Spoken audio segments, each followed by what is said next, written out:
Assalamualaikum warahmatullahi wabarakatuh. Bismillahirrahmanirrahim.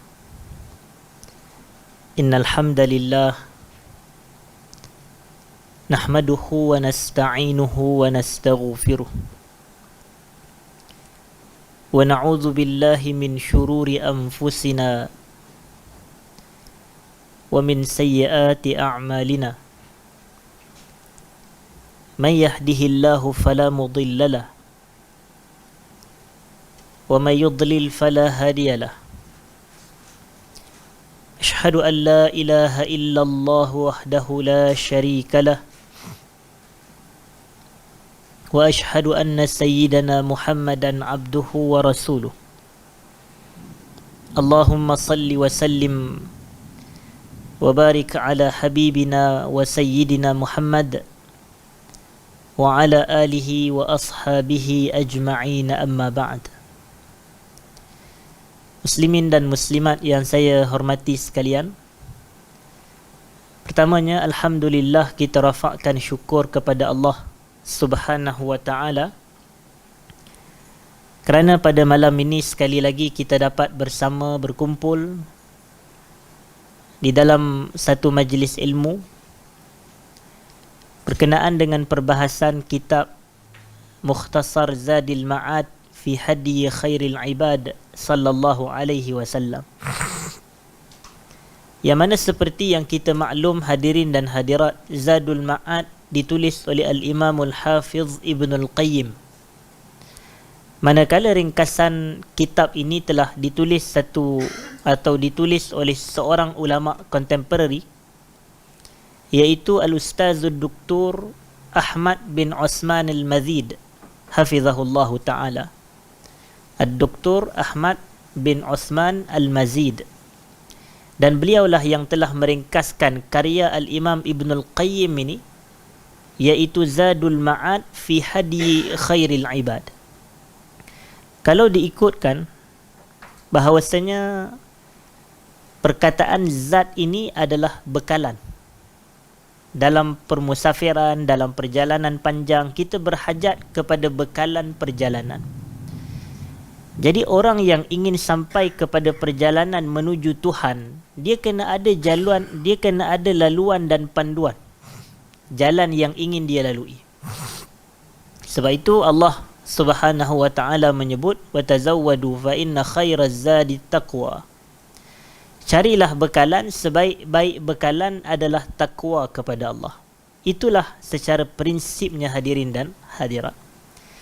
Dan cara nak mencapai takwa tak lain tak bukan adalah mengikuti jalan orang-orang yang bertakwa kepada Allah. Dan orang-orang yang bertakwa kepada Allah ni tidak dapat kita nafikan, mesti ada yang paling bertakwa sekali dari kalangan orang yang bertakwa. Ada sebuah hadis daripada Nabi kita sallallahu alaihi wasallam yang diriwayatkan oleh Al-Imam Al-Bukhari. Baginda menyatakan, inna atqakum wa a'lamakum billahi ana, kata Nabi. Sesungguhnya yang paling bertakwa dalam kalangan kamu dan yang paling alim tentang Allah dari kalangan kamu adalah aku, kata Nabi. Jadi Nabi kita ini sallallahu alaihi wasallam manusia yang paling bertakwa. Jadi sebab itu kita nak menyelusuri jalan Nabi. Kita nak mengkaji dan memahami dan mempelajari berkenaan dengan cara hidup Nabi sallallahu alaihi wasallam dalam bab-bab keduniaan, dan termasuk yang lebih utama dari bab keduniaan adalah bab-bab ibadat, bab-bab akhirat. Itulah yang paling utama sebenarnya. Sebab itu disebut Zadul Ma'ad fi Hadi Khairil Ibadi sallallahu alaihi wasallam. Bekalan perjalanan berkenaan dengan petunjuk sebaik-baik hamba Allah, iaitu Nabi kita Muhammad sallallahu alaihi wasallam. Dan kita nak masuk pada perbahasan malam ini hadirin dan hadirat, salah satu perbahasan dalam urusan keduniaan kita. Dan disebutkan di sini faslun fi hadihi sallallahu alaihi wasallam fi rukub, Fasal berkenaan dengan petunjuk Nabi sallallahu alaihi wasallam pada tunggangan baginda. Pada tunggangan. Istilah ar-rukub. Tapi kalau istilah moden, kita tak kata tunggangan kerana kita tak menunggang sekarang ini. Walaupun ada sebahagian orang kata menunggang hailak lah seumpamanya, tetapi itu sekadar kiasan sahaja. Cuma kita sekarang ini kita memandu atau menaiki kenderaan. Itu istilah dia. Tidak ada istilah menunggang. Jadi sebab itu kerana kita tidak menunggang haiwan, kerana haiwan itu yang ditunggang. Tapi kalau kenderaan ni biasanya kita memandu, menaiki kenderaan, tak kira lah Velfire ke Hilux ke seumpamanya, maka kita katakan itu adalah menaiki dan memandu. Tetapi Nabi SAW memberi isyarat pada zaman baginda menunggang haiwan. Maknanya baginda menaiki haiwan dan haiwan itu dijadikan sebagai kenderaan. Tetapi ini kita tidak nafikan bahawasanya dalam bab-bab keduniaan ada satu kaedah yang paling asas hadirin dan hadirat, antum a'lamu bi syu'uni dunyakum. Kamu lebih mengetahui berkenaan dengan hal ihwal keduniaan kamu. Tapi dalam bab-bab ibadat, kita kena strict sedikit. Dalam bab ibadat, kita kena banyak tawakuf. Ada dalil baru buat. Adanya sandaran baru kita buat dan beramal. Tapi kalau dalam bab-bab dunia ni, kita kena inovasi. Sebab itu masyarakat kita pun masyarakat yang berinovasi daripada satu zaman kepada zaman yang lain. Contoh, lebih kurang 20 ke 30 tahun dahulu, Malaysia ada kereta yang pertama, Proton Saga sebagai contoh. Tapi Saga yang kita lihat pada zaman itu, zaman dulu orang yang mula pakai, dia kata dia paling hebat dah atas Malaysia ni.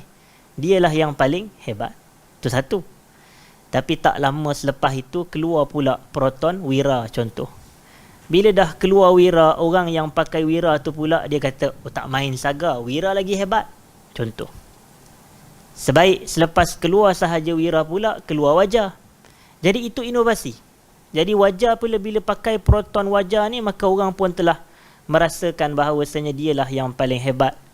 Kemudian ada Proton Perdana dan seumpamanya. Jadi daripada satu masa ke masa yang lain, maka itu inovasi yang dilakukan dalam kenderaan.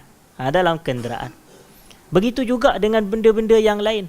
Kalau dulu mungkinlah kita ini daripada satu tempat ke satu tempat mengambil masa yang agak lama, mengambil masa yang agak panjang. Tapi sekarang ini mungkin ia telah menjadi singkat. Ia telah menjadi singkat. Dari sudut kerana kelajuan yang telah diciptakan pada kenderaan. Dahulu kalau orang kita nak pergi Mekah, buat haji, buat umrah, naik kapal. Tapi sekarang pun kapal juga. Tapi yang tu kapal laut, sekarang kapal terbang. Jadi nampak perbezaan masa. Kalau ambil kapal laut, boleh memakan masa berbulan. Tapi kapal terbang, tak sampai 24 jam, dah sampai kita di Mekah. Nampak? Jadi mudah dan masa singkat. Itulah inovasi dalam bab-bab kenderaan dan agama kita meraihkan. Agama kita tak melarang. Maka tak ada dari kalangan ulama yang benar-benar ulama mengatakan inovasi dalam perubahan kenderaan ni bid'ah di sisi agama. Tak ada. Dia tak ada dah pula kata daripada kuda kepada kapal terbang, dia jadi bid'ah contoh. Tidak dah daripada kambing kepada kereta jadi bid'ah. Tidak. Tak ada siapa dari kalangan ulama yang sebenar-benar ulama yang mengatakan perkara itu sebagai bid'ah di sisi syarak. Tidak. Kerana apa? Kerana itu bukan agama atau bukan bid'ah dalam bab agama. Dan bid'ah ini hanyalah semata dalam urusan agama sahaja. Tidak ada istilah bid'ah dalam bab-bab keduniaan seperti kenderaan, rumah, pakaian, tempat tinggal dan seumpamanya. Jadi jangan kita kadang termakan dengan kenyataan-kenyataan yang nak mengelirukan orang. Kadang-kadang sebahagian orang dia suka tuduh orang mengelirukan, tapi dia pun keluar kenyataan yang mengelirukan orang lain juga. Jadi kita kena jelas dalam hal-hal seperti ini. Dan apabila saya sebut berkenaan dengan masa yang singkat dengan inovasi kenderaan tadi, maka itu sebenarnya membenarkan kenyataan daripada hadis Nabi SAW bahawasanya baginda mengatakan inna min asyratis saati ay yataqarabaz zaman. antara tanda-tanda kiamat adalah masa tu semakin singkat. Yataqarab, semakin dekat, semakin singkat. Dan para ulama sebenarnya ada dua tafsiran dan syarahan terhadap hadis tersebut. Mereka kata yang pertamanya, masa benar-benar terasa singkat dan cepat. Dan dari sudut kebenaran tu pun, kita telah merasainya sekarang. Contoh, rasa baru lagi kita punya majlis, padahal dah 2 minggu. Contoh, kita kan majlis selang 2 minggu, tapi rasa baru berjumpa, padahal dah 2 minggu. 2 minggu ni 14 hari, lama. Tapi kita rasa sekejap sahaja. Dan begitu juga kita kata kadang-kadang dalam keadaan baru je lagi jumpa orang tu, tengok-tengok dah jumpa, baru je lagi kita sekian. Ataupun bila kita tengok memori Facebook, kita baru je lagi peristiwa ni, dah 3 tahun lepas. Contoh, sebab apa 3 tahun lepas? Sebab kita punya tenggelam dengan COVID pun dah 2 tahun. Contoh, PKP-nya, jadi dah 2 tahun. Jadi sebab itu masa tu benar-benar berjalan dan bergerak begitu pantas. Seminggu ni sekejap sahaja, apatah lagi sehari, sekejap je sehari. Itu makna yang pertama secara zahirnya, betul. Dan itu pun tidak salah. Tapi sebahagian ulama antaranya cenderung kepada mengatakan masa semakin singkat tu adalah apabila kita punya kenderaan dicipta. Yang tu kata para ulama sebahagian. Kenderaan-kenderaan moden ni menyingkatkan masa. Kita naik, kita boleh sampai dalam tempoh masa yang begitu cepat. Kalau kita naik contoh KLIA Transit, daripada KLIA ke KL Central, tak sampai 30 minit. Tak sampai 30 minit, hanya dalam 26-24 minit begitu je. Itu singkat masa. Tapi kalau naik kereta boleh jadi 45 minit, boleh jadi 50 minit. Rugi kita dekat separuh lagi daripada 25 minit yang kita ada tersebut. Maka di sini hadirin dan hadirat yang saya hormati sekalian, itulah antara pandangan-pandangan ulama yang berkait dengan kenderaan berkenaan dengan haiwan tunggangan. Jadi kita nak bicara berkenaan dengan haiwan tunggangan yang telah dinaiki oleh Nabi kita sallallahu alaihi wasallam. Rakiba sallallahu alaihi wasallam al-khayla wal-ibila wal-bighala wal-hamir. Ni antara beberapa haiwan, beberapa jenis haiwan yang pernah dinaiki oleh Nabi kita sallallahu alaihi wasallam. Yang pertamanya al-khayl, kuda. Nabi menaiki kuda. Bahkan sebenarnya menaiki kuda ini juga, kalau seseorang berminat untuk menaikinya, dengan dia berniat untuk mengikuti sunnah Nabi sallallahu alaihi wasallam, menaiki kuda. Kerana kalau kita kata sunnah dalam erti kata apa yang Nabi buat, maka menaiki kuda adalah sunnah. Ma sabata 'anir rasuli, dari sudut min qaulin au fi'l au taqrir, apa yang sabit dilakukan oleh Rasul atau diucapkan oleh Rasul atau diperakukan oleh Rasul sallallahu alaihi wasallam. Jadi dia naik tetapi dia berniat, bukan semata kosong, tapi dia niat sebab nak mengikuti petunjuk Nabi sallallahu alaihi wasallam. Maka dia dapat pahala ikut sunnah. Dia dapat pahala ikut sunnah. Dan begitu juga yang keduanya adalah al-ibil. Al-ibil adalah unta. Al-ibil adalah unta. Cuma kita kena jelas bahawasanya dalam bahasa Arab ni, seekor haiwan kadang-kala mempunyai nama yang banyak. Sebab itulah uniknya bahasa Arab. Kalau kita unta jantan, unta betina. Unta juga, cuma kita ubah jantan betina sahaja. Tapi kalau di dalam masyarakat Arab, adanya al-ibil, adanya al-ba'ir, adanya al-jamal. Jadi dipelbagai nama-nama unta ini. Jadi sebab itu, kalau yang saya pernah cerita dalam kuliah kita dahulu, kalau anak unta tu dia panggil al-hashi. Jadi nampak, umur 2 tahun nama dia begini. Itulah kekayaan vocabulary Arab. Orang Arab ni kaya dengan vocab. Itu yang ada sebahagian asatizah kita pernah ceritakan. Kita kalau tengok kamus bahasa Melayu, kita ambil lah kamus Dewan contoh. Kamus Dewan ni ada berapa jilid? Kamus Dewan dia hanya ada sejilid sahaja. Yang kita kata edisi keempat, edisi kelima tu edisi kemas kini, tapi hakikatnya dia adalah 1 jilid sahaja. Itu bahasa kita. Tapi kalau tengok bahasa Arab, ada sebuah kitab ditulis oleh Al-Imam Ibnu Manzur, namanya Lisanul Arab. Lebih daripada 10 jilid contoh. Jadi itu kayanya orang Arab dengan bahasa dia. Bahasa dia lah kaya. Cuma kita tengok di situ, kita nampak dan kita kagum. Kenapa? Kerana luasnya penguasaan orang-orang Arab terhadap ilmu bahasa ini. Dan al-ibil adalah unta. Al-bighal dan juga al-hamir. Istilah al-bighal ni dia bagal. Dia bagal. Dan satu lagi al-hamir adalah keldai. Cuma sebahagian ulama kata ini adalah al-baghal ni adalah kacukan daripada gabungan, orang kata breed. Maknanya apa istilah breed pun saya tak tahu nak terjemahkan. Tapi maknanya dia gabungan daripada, orang kata, persenyawaan dan persemendaan lah. Itu. Jadilah baghal. Mungkin antara kuda dan keldai dapat baghal. Begitu.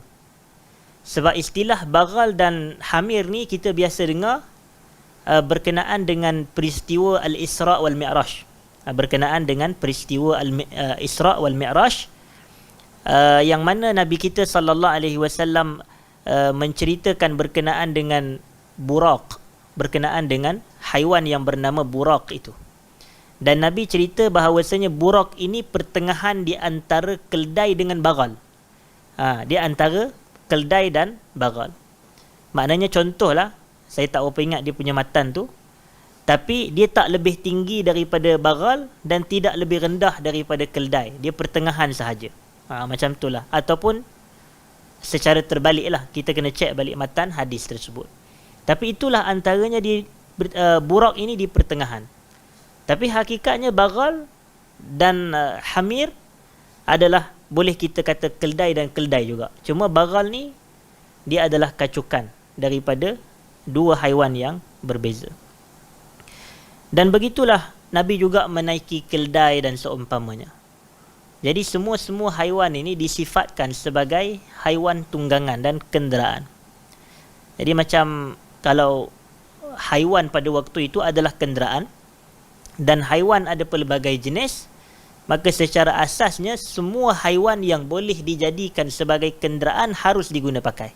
Harus diguna pakai. Cuma perlu ikut tempat. Kita ni dalam banyak keadaan, situasi kehidupan kita, kita kena meraihkan tempat, masa, keadaan, situasi individu. Biasanya begitu. Kalau macam contoh nak berperang, takkan nak pergi perang naik keldai. Dia tak sesuai. Dia kena raihkan. Maka sebab itu Nabi ni banyak sallallahu alaihi wasallam berperang menaiki kuda.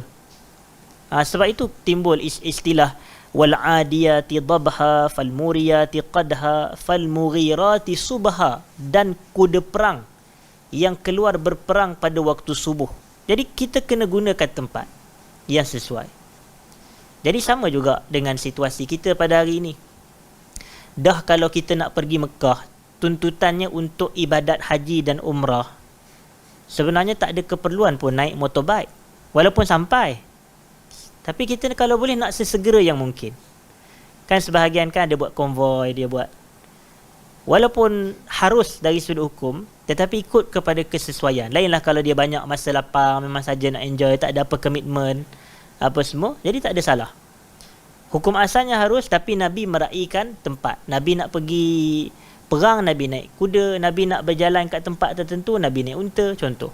Dah ada tempat, Nabi naik, orang kata keldai itu tadi, ataupun baghal. Begitulah. Jadi kita kalau nak pergi ke mana-mana tempat pun, dia ada dia punya kenderaan yang sesuai. Dia ada kenderaan yang sesuai. Jadi kalau ikut kuda dan unta dan baghal ni pun, dari sudut harga pun tak sama. Dari sudut kelajuan pun tak sama. Jadi yang laju lagi mahal. Jadi macam itulah kalau kita nak beli kenderaan juga. Sama juga. Dia lebih kurang gitu je. Tapi kita mengambil konsep yang sama. Macam orang ni dia nak cepat, nak laju apa semua, jangan pakai Azia. Contoh. Pakailah Velfire ke Mercedes ke apa ke contoh. Dia boleh laju. Tetapi kalau dia nak apa nama, itulah maknanya dari sudut perbahasan hukumnya adalah harus. Hukumnya adalah harus.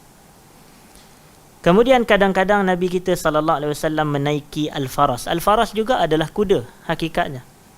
Adalah kuda. Tapi semua ini dalam bahasa Melayu yang lebih tepat, dia ada istilah-istilah yang lebih tepat.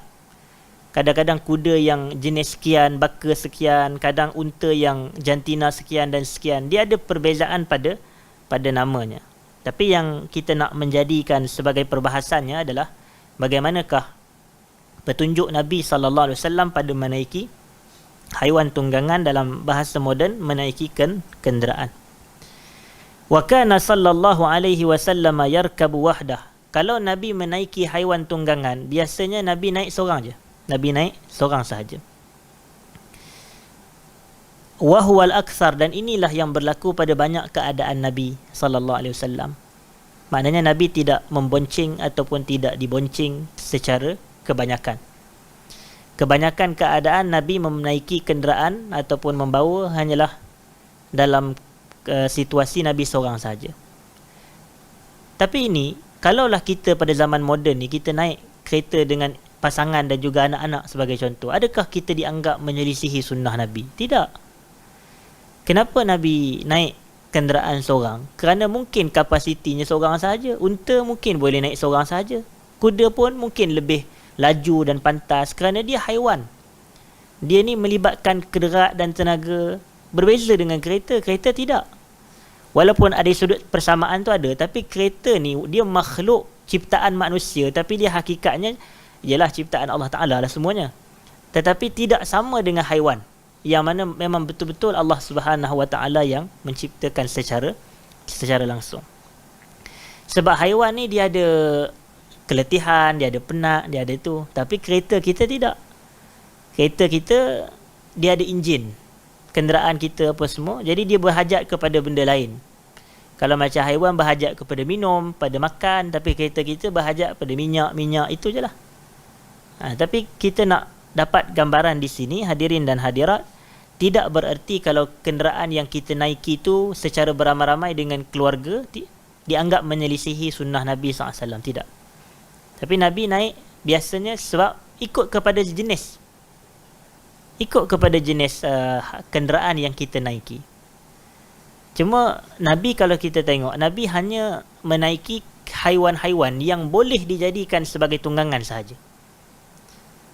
Sebab tu dalam ni dia tak sebut Nabi menunggang kambing, walaupun kambing wujud pada zaman Nabi. Sebab dianggap menzalimi kambing tu. Kenapa? Kambing tak dicipta untuk ditunggang. Begitu juga zaman sekarang ni ada satu haiwan yang sebenarnya dia tak sepatutnya ditunggang, tapi manusia selalu tunggang. Apa dia? Gajah.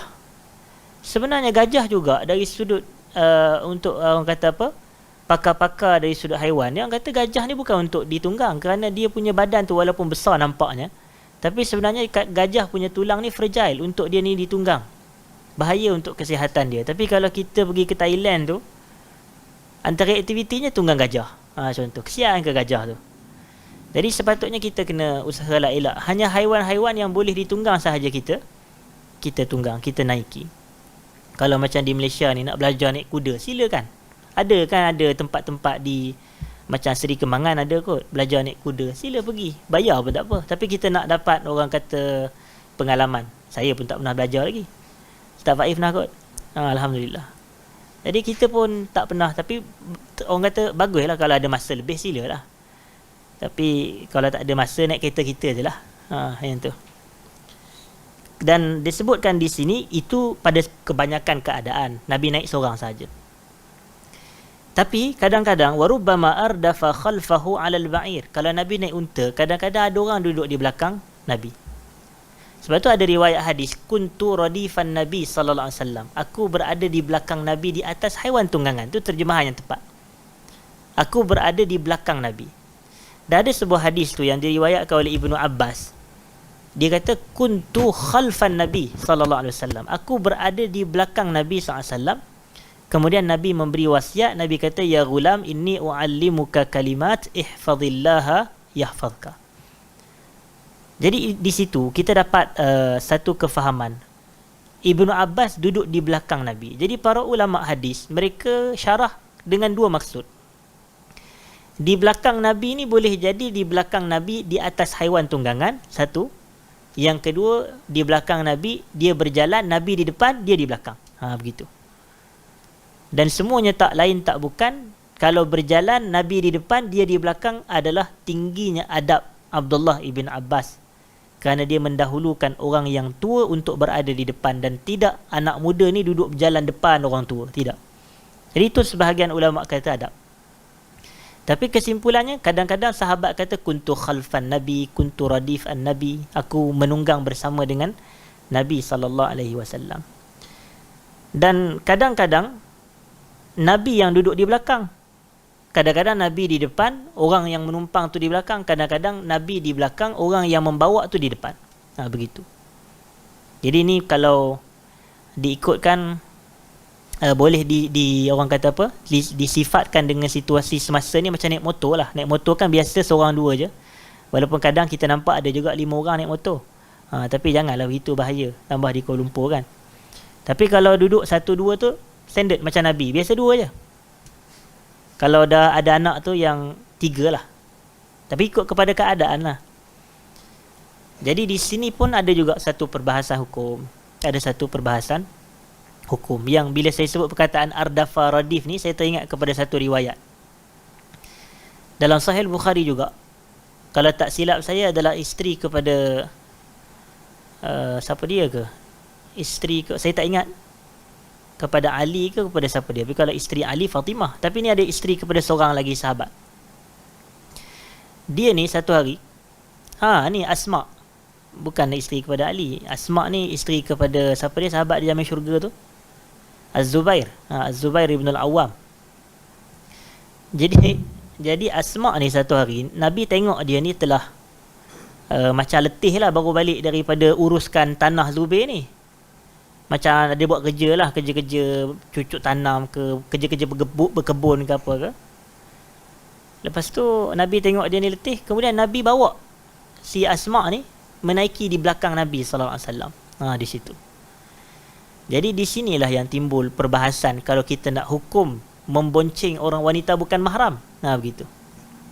Hukum membonceng wanita bukan mahram. Yang couple bawa girlfriend tu jangan seronok lagi, nanti dulu. Sebab kadang orang nak guna hadis ni, Nabi juga bawa girlfriend, contoh. Bukan, tu Asma ni bukan girlfriend dia. Asma ni adalah adik ipar Nabi SAW. Jadi kita tengok di sini bahawasanya Nabi bawa kawan ni naik di belakang. Jadi timbullah perbahasan. Maka perbahasan para ulama, dia kata boleh, tapi mestilah ada syarat. Ada syarat. Sebahagian kata dalam hadis tu kerana Nabi ni adalah lelaki yang makmun, yang terpercaya, orang sangat percaya kepada Nabi, dan sebarang kebarangkalian jahat, keburukan tu mustahil berlaku pada ketika itu. Dan sebahagian lagi pula kata atas faktor kalau seseorang itu telah sangat letih, tak apa nak tolong. Kadang kita tengah berjalan naik motor, kita tengok ada seorang akak ni contoh, letih benar, dia dah bawa barang, nampak penat ke apa semua, kita boleh bawa dia, tumpangkan dia sebagai contoh. Ni antara isu yang masa saya khidmat di Pejabat Mufti dahulu, saya jawab isu ni. Sebab waktu tu di Malaysia belum ada lagi kot Gojek tu. Sekarang ada ke Gojek kat Malaysia? Yang motor punya macam Grab tu kan, macam kereta ada Grab car, tapi di Indonesia ada Gojek motor punya. Jadi di situlah perbahasan kalau kita nak jadi driver Gojek, kemudian kita nak bawa di belakang kita ni seorang perempuan yang bukan mahram, macam tu. Perbahasan di sudut gitulah. Jadi saya adalah tulis artikel tentang isu tu masa zaman tu. Jadi di sini nak menunjukkan Nabi kadang-kadang naik kenderaan pun ada berdua. Kadang dia bawa orang kawan dia, kadang dia bawa orang yang macam tadilah, orang yang susah, yang memerlukan. Itu ada, Al-Bukhari ada menjelaskan, dan juga Ibn Hajar Al-Asqalani juga ada syarahkan tentang hadis tersebut. Kita boleh rujuk berkenaan perbahasan isu ni lah. Dan kadang-kadang Nabi ni menaiki kenderaan dengan isteri Nabi SAW.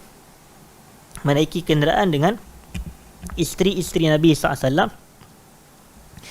Dan disebutkan di sini wa ardafar rijal wa ardafa ba'dha nisa'i sallallahu alaihi wasallam.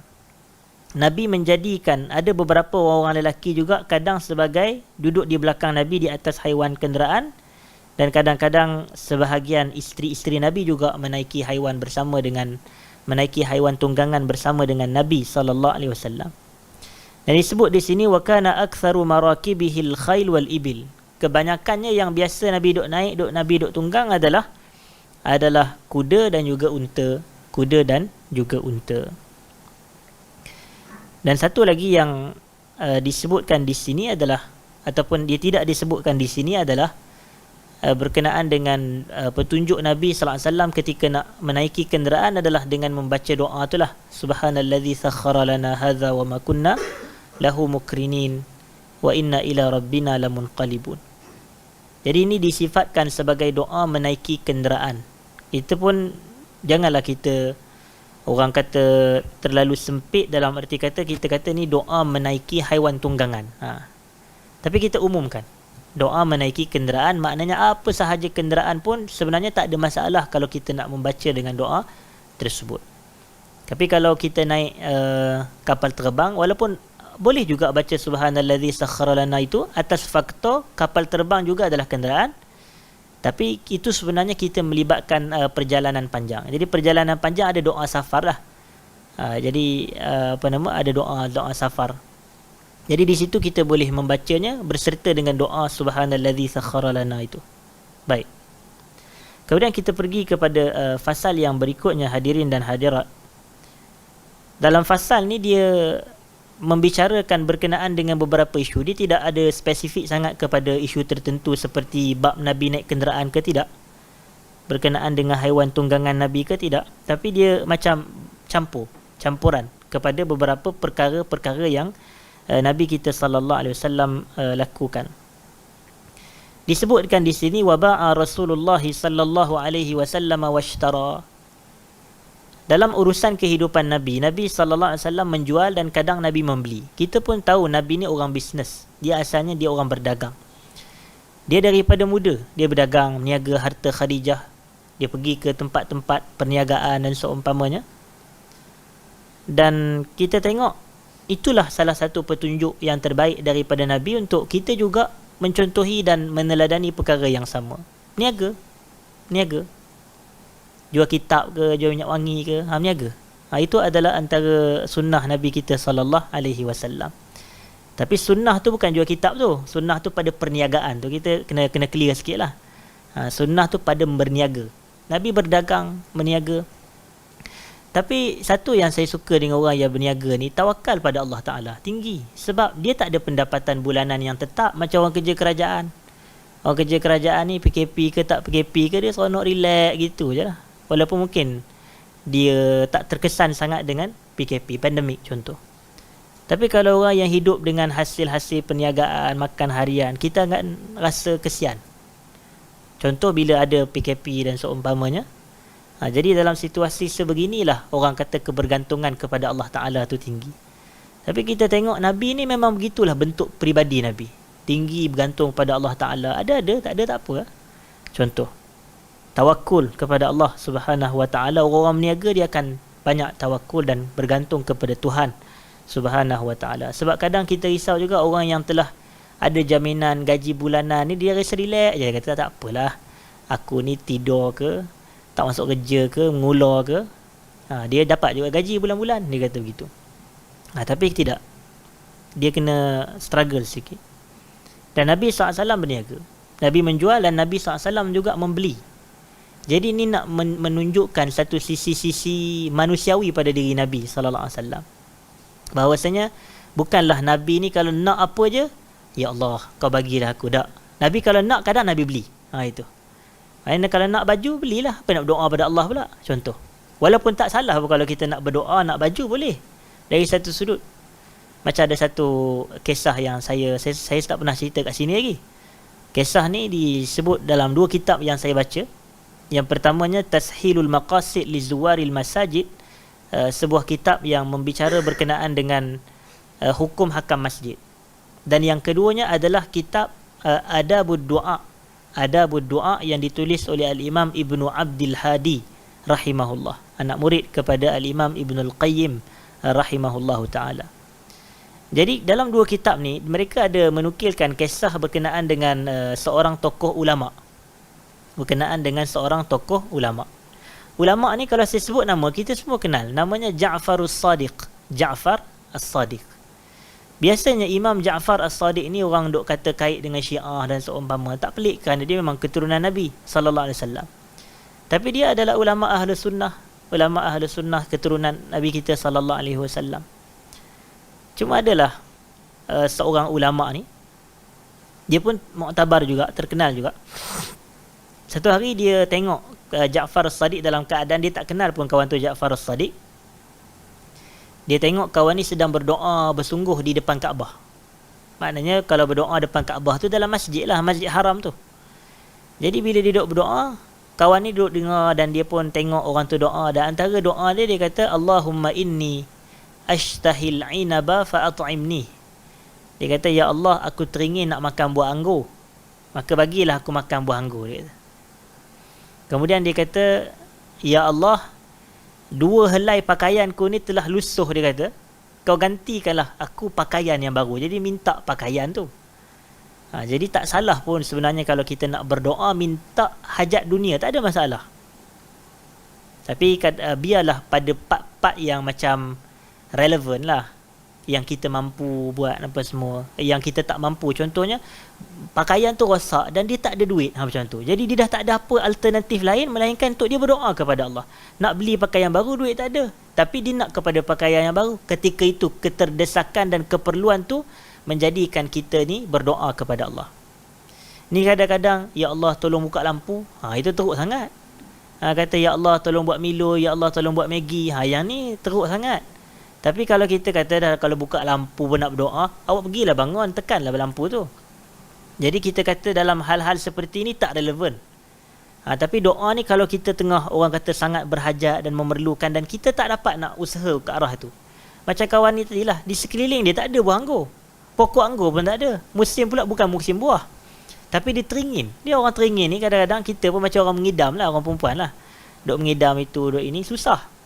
Jadi kita pula kadang mengidam pula benda pelik-pelik, susah kita nak dapat. Tapi doa pada Allah Ta'ala, contoh. Jadi tak lama selepas daripada itu, mustajab doa dia. Dan tengok belakang tu adalah orang kata sebekas yang berisi dengan anggur. Dah ada 2 helai pakaian yang elok je tersusun. Dan yang menceritakan kisah ni, dia kata dia pergi ke lelaki tu, dia kata aku nak makan bersama dengan kamu. Lepas tu Ja'far As-Sadiq ni dia kata, kenapa pula awak nak makan bersama dengan aku? Maka yang meriwayatkan kisah ni, dia kata tadi masa kamu doa, aku yang mengaminkan. Jadi bila aku aminkan, jadi dia dapatlah kononnya bahagian daripada itu. Maka dia pun join lah makan. Join makan buah anggur. Dia kata, demi Allah tak ada buah anggur yang lebih sedap yang pernah aku makan melainkan buah anggur yang telah diberikan kepada lelaki tersebut. Dia kata anggur ni tak ada biji. Dia kata anggur ni tak ada biji. Sedap. Dan bila dia makan bertambah. Dan sehingga dia rasa kenyang. Kemudian baju tu tadi, kawan ni nak tunjukkan betapa dia ni isarnya dia, Ja'far As-Sadiq ni, dia bagilah baju tu kepada yang teman dia makan ni. Dia kata ambillah baju ni. Kemudian kawan ni kata aku tak berhajat kepada baju. Kemudian kawan tu pun Ja'far As-Sadiq kata kalau awak tak berhajat, awak kalihlah, dia kata. Maknanya berpaling belakang sebab dia nak bersalin. Bukan dia nak bersalin beranak tu, dia nak salin baju. Jadi dia pun salinlah baju dan dia letakkanlah baju dia ni di atas lengan. Baju yang lama tu dia letak atas lengan. 2 helai pakaian ni maknanya ridak dan izar tu lah yang orang pakai duk buat umrah, buat apa nama ketika ihram tu. Jadi dia letak di tangan. Tiba-tiba datang seorang lelaki miskin. Dia kata, wahai hamba Allah, dia kata, bagilah aku pakaian. Kawan ni pun dia sedekah pakaian yang lama dia tu kepada tu. Kemudian dia kata, terima kasih wahai anak lelaki Rasulullah SAW. Dia kata, terima kasih wahai anak lelaki Rasulullah SAW. Yang kawan ni pun tadi yang meriwayatkan kisah ni, dia pun terkejut. Dia kata, siapa dia anak lelaki Rasulullah? Kemudian kawan tu pun dia dah beredar dah, Ja'far As-Sadiq ni. Dan kawan ni ditanya kepada orang yang minta sedekah tadi tu, siapa dia tu si fulan tu? Dia kata itu adalah Ja'far As-Sadiq. Itu adalah Ja'far As-Sadiq. Kawan ni pun dia rasa menyesal, tak sempat aku nak tegur siapa. Tapi dia bermajlis bersama. Poinnya adalah apa? Poinnya adalah kalau kita nak sesuatu hajat dunia kita ni yang kita rasa susah nak dapat, boleh berdoa kepada Allah. Sama ada kita yang berdoa kepada Allah atau kita guna orang-orang yang mustajab untuk doa kepada kita, kepada Allah untuk kita. Macam bagi yang ada mak kan, ada ayah, minta supaya mak doakan, ayah doakan. Kalau ada hajat dunia, contoh macam kita nak beli nak beli rumah contoh. Nak beli rumah zaman sekarang ni dia agak tinggi lah harga kalau nak beli di area Lembah Kelang ni contoh.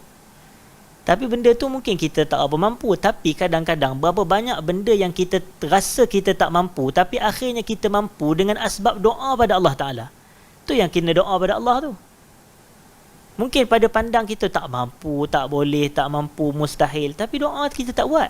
Doa pada Allah Ta'ala. InsyaAllah kita mampu dan Allah akan berikan kelapangan. Jadi doalah. Mintalah mak tolong doakan, mintalah ayah tolong doakan. Dua doa ibu bapa kita ni mustajab. Ada sebuah hadis Nabi kata salasun da'awatin la turad. 3 doa yang tak ditolak. Da'watul walid li waladi. Doa seorang ayah kepada anak dia. Jadi bapa-bapa ni dia kena doa untuk anak. Kadang ayah pun kadang tak ada nak doa apa semua, kena doa untuk anak. Sebab ayah dia ingat tak apalah isteri aku dah doa mak kan mustajab. Tak, doa pak pun mustajab. Jadi kena doa seorang ayah untuk anak mustajab. Doa mak ni lagilah tak terkira mustajabnya. Antara yang ajaibnya adalah doa ibu ni, hatta ibu ni doa yang tak elok pun boleh jadi mustajab. Tu kita kena hati-hati, sekiranya kena pada tempatnya. Sebab tu kena hati-hati. Tak boleh nak sebut benda yang tak elok kepada orang, kepada harta kita, kepada anak-anak kita, kepada diri kita. La tad'u ala anfusikum wa ala amwalikum wa ala auladikum. Tak boleh doa yang tak elok sebab takut dia bertembung dengan waktu mustajab.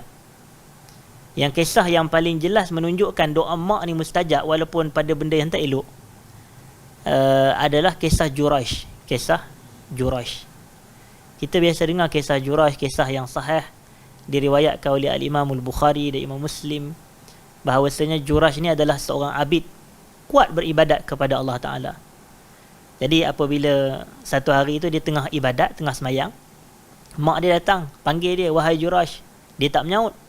Dalam tu dia kata, wahai Tuhan, salat aku ke mak aku?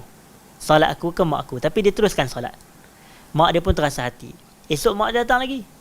Terasa hati, dia tengah semayang pula. Punyalah rajin semayang. Kalau kita saya mak datang tidur, saya datang je tidur. Dia ni tengah saya mak dia datang je semayang, saya mak datang je semayang. Jadi sebab tu mak dia panggil dia. Dia kata, ya Rab, dia kata, ummi wa salati. Mak aku ni ke semayang aku? Mak aku ke semayang aku? Dia semayang. Sebab dia nampak besar ke hak Allah lagi. Dia kata, mak dia pun terasa hati. Jadi kemudian yang ketiga, hari yang ketiga keesokannya, mak datang, sama juga situasi dan keadaannya. Dia pun teruskan solat. Mak dia dah tak tahan, terasa hati. Mak dia kata, ya Allah, dia kata, la tumithu.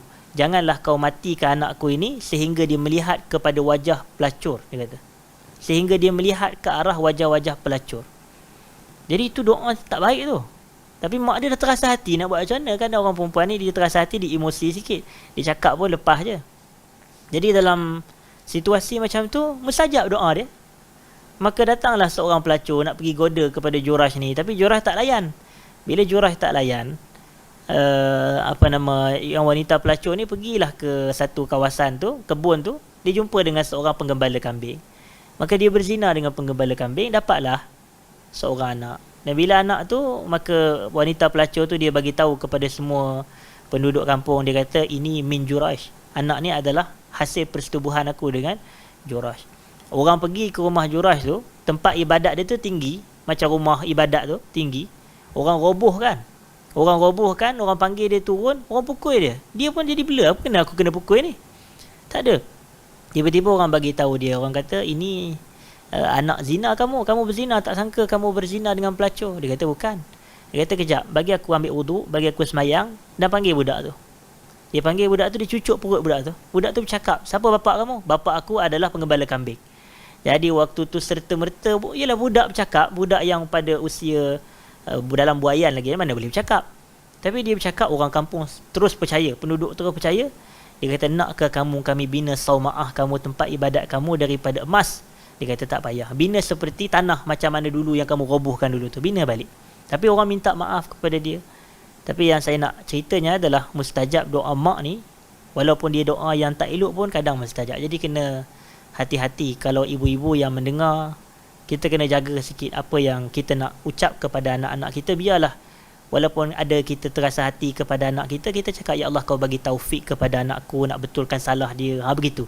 Bukanlah kalau kita terasa je terus kata, ya Allah kau matikanlah dia. Jangan. Jangan gitu. Takut nanti ni. Tak, kita doa yang baik-baik walaupun dalam keadaan marah. Biar dalam keadaan marah tapi kita masih rasional tapi tidak emosi. Baik. Kemudian yang saya nak sampaikan adalah bahawasanya kadang-kadang dalam urusan keduniaan kita ni tak salah untuk kita berdoa. Walaupun asasnya kalau kita tengok yang cuba penulis kitab Ibn Al-Qayyim sampaikan adalah menunjukkan Nabi ni kalau dia nak sesuatu dia usaha.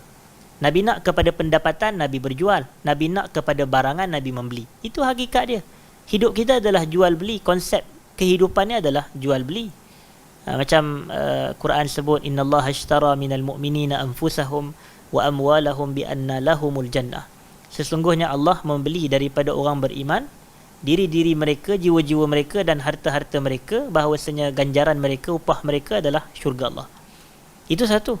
Kemudian ada lagi ayat innallazina yatluna kitaballah, kemudian wa aqamus salah, wa anfaqu mimma razaqnahum yarjuna tijarah lan tabur, kata Allah dalam ayat Quran, yarjuna tijaratan lan tabur. Mereka mengharapkan perniagaan yang tidak pernah rugi. Maknanya perniagaan yang sentiasa untung. Dalam ayat yang lain, tijarah hal adullukum ala tijaratin tunjikum min azabin alim.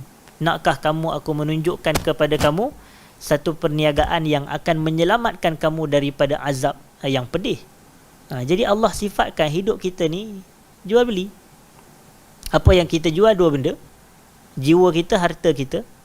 Jiwa ni ibadat badaniah seperti haji, umrah, salat, jihad. Ini ibadat badan, puasa. Manakala harta kita tu adalah ibadat maliyah, ibadat harta seperti wakaf, sedekah, zakat, wasiat. Semua benda itulah. Jadi bila kita jual, dan sebenarnya Allah memberi kita ganjaran sebanyak dua ganjaran juga. Iaitu yang pertamanya adalah pahala dan yang keduanya adalah syurga Allah Subhanahu wa ta'ala. Jadi itu asas yang menunjukkan Nabi ni ada petunjuk dalam kehidupan Nabi. Nabi juga berjual beli. Wa kana syira'uhu ba'da an akramahu Allah Ta'ala bi risalatihi aksar min bai'ih. Selepas Allah Ta'ala memuliakan Nabi dengan Rasul, dan hakikatnya memang selepas Nabi menjadi Rasul, Nabi menjadi lebih mulia di sisi Tuhan. Ini asas. Walaupun sebelum Nabi jadi Rasul pun Nabi mulia juga. Tapi Allah muliakan Nabi dengan risalah. Kerana Allah menjadikan Nabi kita ni sebagai khatamil anbiya'i wal mursalin, penutup bagi sekalian para Nabi dan penutup bagi sekalian para Rasul. Dan hakikatnya Nabi kita ni sallallahu alaihi wasallam memang antara kemuliaan Nabi adalah untuk risalah nubuwah ini. Risalah kenabian dan kerasulan. Sebab tu ada riwayat yang menceritakan ada sahabat yang bertanya kepada Nabi sallallahu alaihi wasallam, mata kunta nabiyan. Sahabat tu tanya kepada Nabi, mata kunta nabiyan, bilakah kamu ni menjadi nabi wahai Rasulullah? Lalu Nabi kita sallallahu alaihi wasallam mengatakan, kuntu nabiyan wa adam bainar ruhi wal jasad. Aku ni telah pun menjadi nabi ketika Adam masih berada antara ruh dan juga jasad. Lalu para ulama memberikan kupasan dan syarahan terhadap hadis ni, dan yang paling tepatnya adalah itu adalah maknanya penetapan takdir. Penetapan takdir. Hakikatnya Nabi menjadi Nabi ketika usia 40 tahun. Itu hakikatnya. Cuma itu adalah penetapan takdir. Maknanya dulu lagi dah Allah memang dah ingin menjadikan Nabi kita ni sebagai seorang Nabi sallallahu alaihi wasallam. Dan macam yang kita tahu berdasarkan pendapat yang tepat, bahwasanya Nabi kita menjadi Nabi di atas muka dunia ini adalah ketika diturunkan wahyu Iqra bismi rabbikal ladzi khalaq itu. Manakala Nabi menjadi Rasul adalah ketika diturunkan wahyu ya ayyuhal muddaththir kum fa'anzir wa rabbaka fakabbir itu. Jadi Nabi menjadi Nabi ketika Iqra, dan Nabi menjadi Rasul ketika ya ayyuhal muddaththir. Baik. Dan kemudiannya Allah telah maknanya selepas Allah memuliakan Nabi kita sallallahu alaihi wasallam dengan risalah kerasulan, maka Nabi pada waktu itu lebih banyak berjual, lebih banyak membeli berbanding menjual. Maknanya Nabi banyak berjual ni bila? Sebelum Nabi jadi Rasul. Yang tu Nabi banyak berdagang, berjual harta. Sayyidah Ummul Mukminin Khadijah. Tapi selepas Nabi SAW menjadi Rasul, Nabi banyak menjual. Saya minta maaf, Nabi banyak membeli. Nabi banyak membeli. Dan disebutkan di sini wa kadzalika ba'dal hijrah la yakadu yuhfaz anhu al-bai' illa fi qadaya yasirah aktsaruha li ghairi. Maknanya, dan itu berlaku selepas daripada hijrah Nabi, maknanya Nabi sudah tidak berapa banyak berjual, tapi Nabi lebih banyak membeli sahaja. Nabi lebih banyak membeli. Dan ini adalah faktor-faktor dari sudut maslahah dunia. Dalam erti kata, Nabi membeli ni nak memberi bantuan kepada orang. Nabi nak memberi bantuan kepada orang. Nabi nak menolong peniaga-peniaga. Nabi nak membantu orang yang memerlukan. Dan kita pun maklum, bismillahirrahmanirrahim, kita pun maklum hadirin dan hadirat, bahawasanya berapa banyak peniaga ni kadang-kadang dia bukan meniaga nak kaya. Dia hanya meniaga nak meneruskan kelangsungan hidup. Itu. Yang meniaga orang nak kaya ni kebanyakannya kapitalis. Dia memang nak kaya. Sebab tu dia tak kisah halal haram, tak kisah tentang riba, tak kisah tentang patuh syariah, tak patuh syariah. Begitu.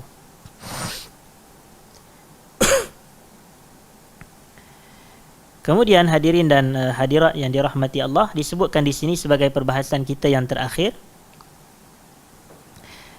Nabi juga sallallahu alaihi wasallam disebutkan di sini memberi sewaan, dan Nabi juga menyewa daripada istilah al-ijarah. Sewaan adalah kadang-kadang alternatif kepada pembelian. Kita tak mampu beli, kita sewa. Tak mampu beli kereta, kita pakai kereta sewa. Tak mampu beli rumah, kita sewa rumah. Contoh begitu. Tapi orang yang sewa rumah lagi ramai daripada orang yang sewa kereta. Sebab harga kereta tak sama dengan harga rumah. Itu logik lah.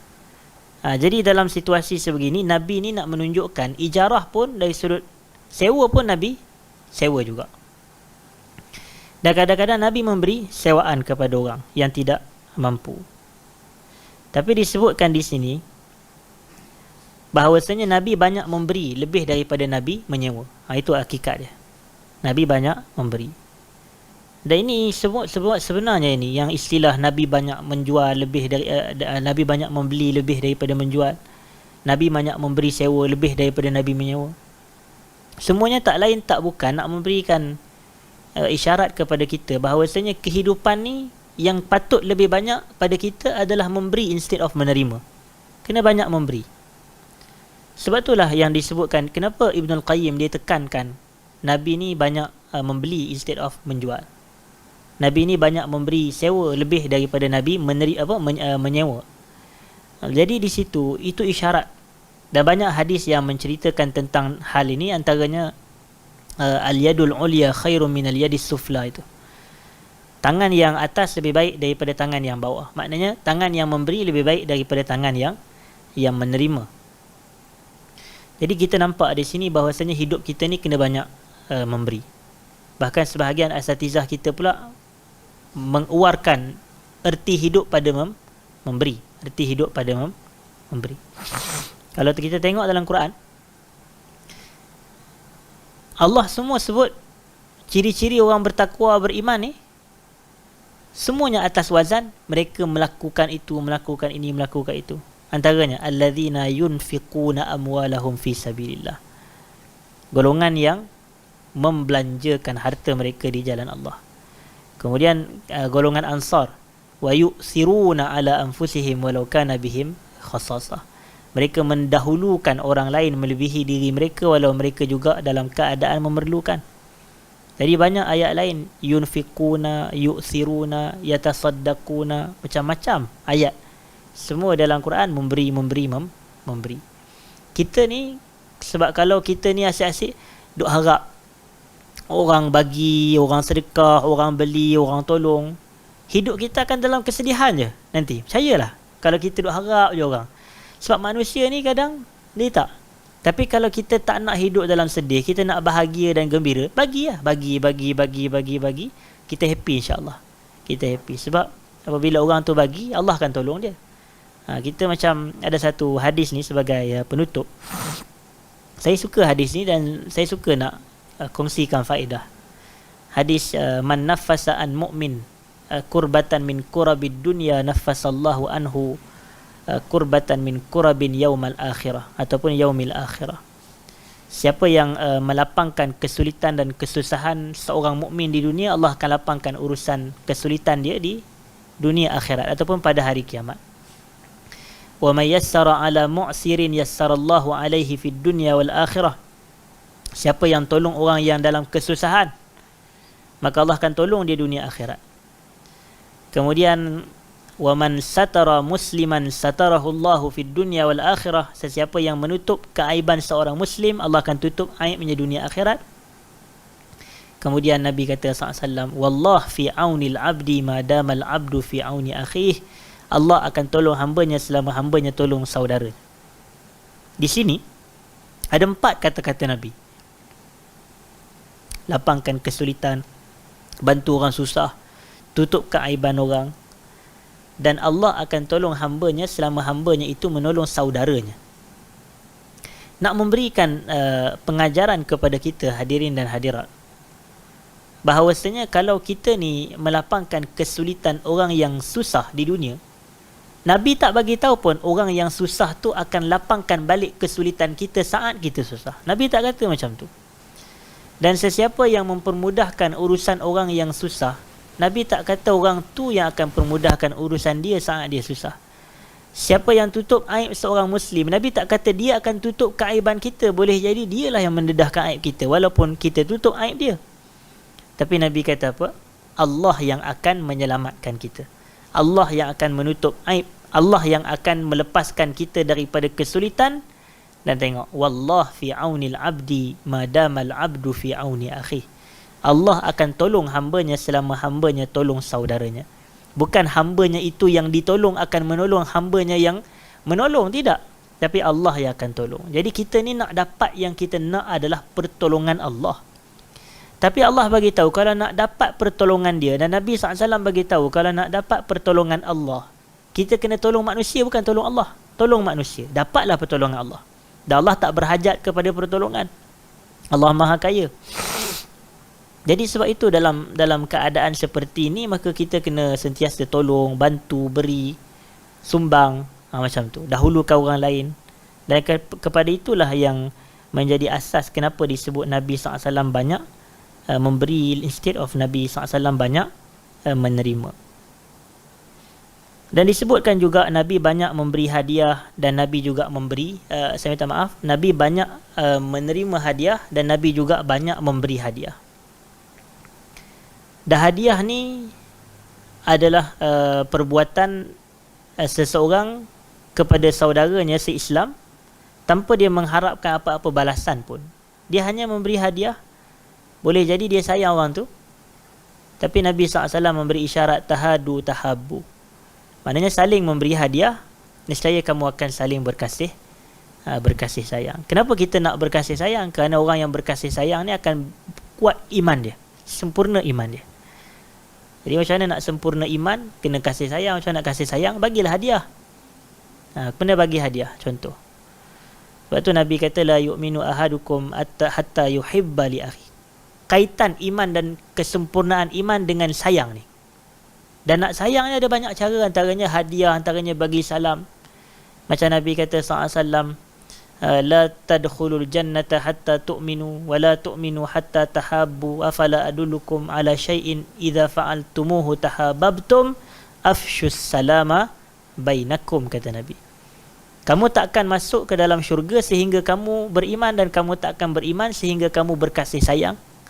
Nakkah kamu aku bagi tahu perkara yang kalau kamu buat kamu akan saling berkasih sayang? Sebarkanlah salam sesama kamu. Jadi sebarkan salam, bagi hadiah. Itu yang biasa Nabi buat. Dan sama juga ayat dia di sini. Nabi lebih banyak memberi hadiah berbanding Nabi menerima hadiah. Jadi Nabi memberi dan memberi. Jadi kita pun nak meneladani dan mencontohi hal itu daripada Nabi SAW. Banyakkan sedekah, banyakkan bagi hadiah, banyakkan memulakan instead of kita yang menerima dan menerima. Baik, jadi saya rasa cukup sekadar itu. Saya minta maaf jika ada salah dan silap. Dan kita telah sejam berlangsung pada malam ni.